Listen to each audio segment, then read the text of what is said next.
శ్రోతలకు నమస్కారం. ఇప్పుడు నేను చందమామ నుంచి శ్రీ కె విష్ణురావు గారి రచన గొప్ప యోగం అనే ఒక చక్కని కథను చదివి వినిపించబోతున్నాను. ఇంతవరకు నా ఛానల్ సబ్స్క్రైబ్ చేసుకొని వారు తప్పకుండా సబ్స్క్రైబ్ చేసి లైక్ చేసి షేర్ చేయండి. బెల్ బటన్ ప్రెస్ చేసినట్లయితే నేను కొత్త వీడియోలు అప్లోడ్ చేసినప్పుడు మీకు నోటిఫికేషన్ వస్తుంది. మీ సూచనలు అభిప్రాయం తప్పకుండా తెలియచేయండి. ఇంకా కథలోకి వెళ్దాం. చాలా కాలం కిందట ఒకానొక పల్లెటూరిలో కొమరయ్య అనే పశువుల కాపరి ఒకడు ఉండేవాడు. అతడు యువకుడు, మంచి ధైర్యశాలి.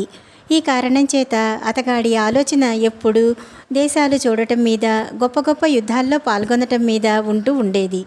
ఒకనాడు కొమరయ్య ఇలాగే ఆలోచిస్తూ పశువులను మేతకు వదిలి ఒక చెట్టు కింద పడుకున్నాడు. కాసేపటికల్లా అతడికి నిద్ర పట్టింది. ఇక ఆ నిద్రలో చిత్ర విచిత్రమైన కల ఒకటి వచ్చింది.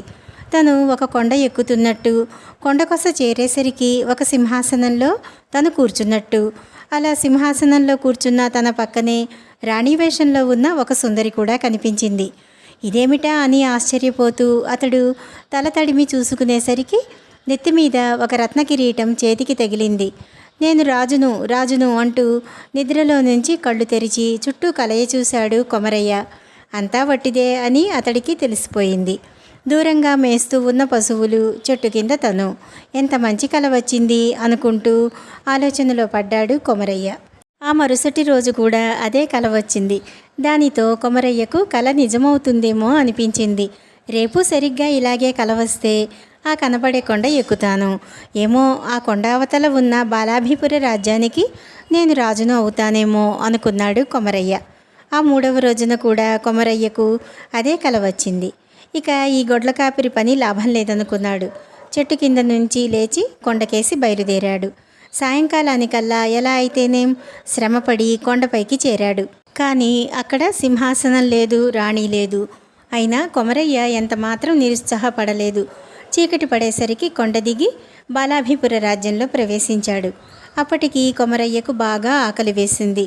చుట్టుపక్కల ఎక్కడైనా పల్లె కానీ జనసంచారం కానీ కనపడుతుందేమో అని చూశాడు. చీకటి, కీకారణ్యం తప్ప మరేమీ కనపడలేదు. సరే, ఈ రాత్రికి ఇక్కడే చెట్ల కింద పడుకుని తెల్లవారి ఏదైనా గ్రామం చేరుదామనుకున్నాడు. కొమరయ్య అక్కడ ఉన్న చెట్టు కింద కాళ్ళు ముడుచుకుని పడుకున్నాడు.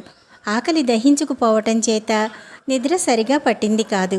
అంతలో ఆ పక్కనే గుర్రాల సకిలింపు, 4-5 మనుషులు మాట్లాడుకోవటం అతడి చెవిన పడింది. కొమరయ్య చెవులు రిక్కించి వాళ్ళ మాటలు వినసాగాడు. అక్కడికి కొంచెం దూరంలో చెట్ల చాటున ఒక పాడుపడిన ఇల్లు ఉందని వాళ్ళ సంభాషణను బట్టి గ్రహించాడు.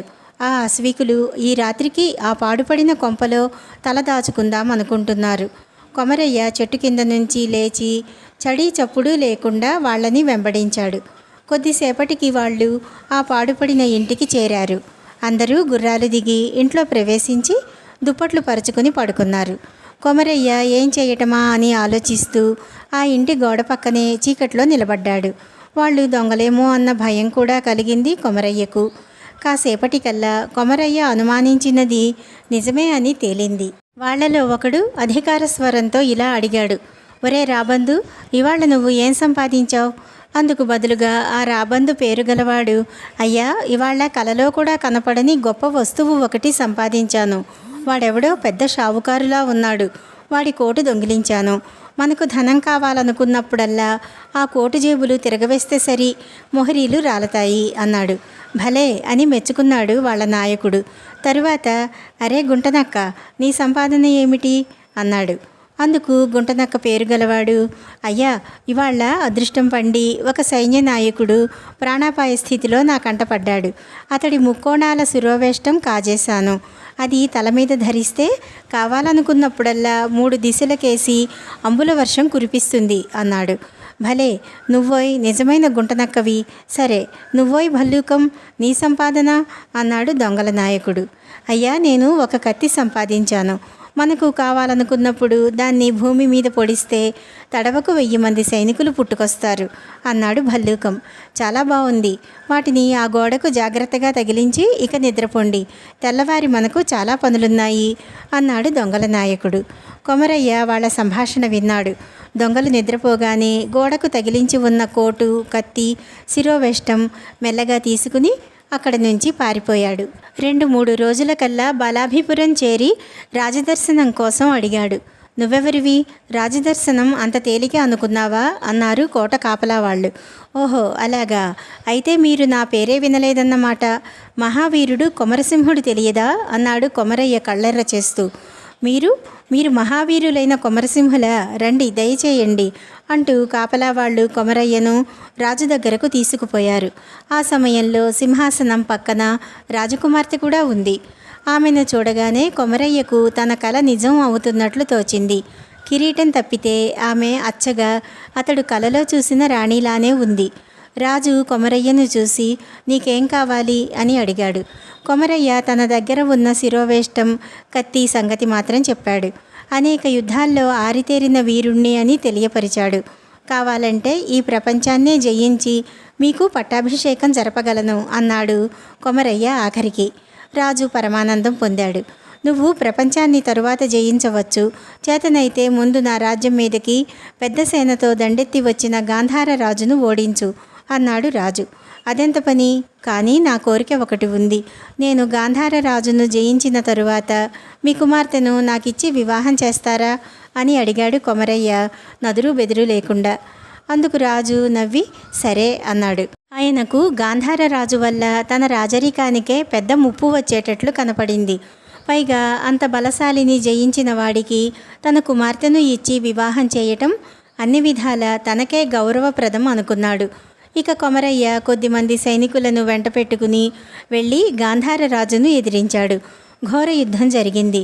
ఇరుపక్షాలలోనూ చాలామంది సైనికులు మరణించారు. కొమరయ్య తనకు సైనికుల అవసరం ఉన్నదని తోచినప్పుడల్లా కత్తిని భూమిలో గుచ్చి 1000 మంది సైనికులను రప్పించేవాడు. పైగా అతడి శిరోవేష్టం నుంచి వెడలిన బాణాలు శత్రు సైన్యాన్ని చీకాకుపరిచి హతమార్చసాగాయి. సాయంత్రం అయ్యేసరికి చావగా మిగిలిన కొద్దిమంది సైనికులతో గాంధార రాజు పారిపోయాడు. విజయుడైన కొమరయ్య జయజయధ్వానాలు చేస్తూ ఉన్న సైనికులు వెంటరాగా సరాసరి బాలాభిపుర రాజు దగ్గరకు వెళ్ళాడు. రాజు కొమరయ్యను అభినందించాడు. కొమరసింహ, నీకన్నా వీరుడైన అల్లుడు నాకు దొరకడు. నేను వృద్ధుణ్ణి అయ్యాను కనుక ఇప్పుడే నిన్ను బాలాభిపుర రాజ్యానికి పట్టాభిషిక్తుణ్ణి చేస్తున్నాను అన్నాడు మందహాసం చేస్తూ. కొమరయ్యకు రాజకుమార్తెతో వైభవంగా వివాహం జరిగింది. తరువాత రాజ్యాభిషిక్తుడు కూడా అయ్యాడు. సింహాసనం మీద అతడు కూర్చున్నప్పుడు పక్కనే రాజకుమార్తె కిరీటం ధరించి కూర్చున్నది. నేను కలలో చూసిన రాణియే ఈమె అనుకుని కొమరయ్య మురిసిపోయాడు. ఇంత గొప్ప వీరుణ్ణి పెళ్లాడగలిగిన తన అదృష్టానికి రాజకుమార్తె కూడా చాలా సంతోషించింది. ఈ కథ ఇంతటితో సమాప్తం. నమస్కారం.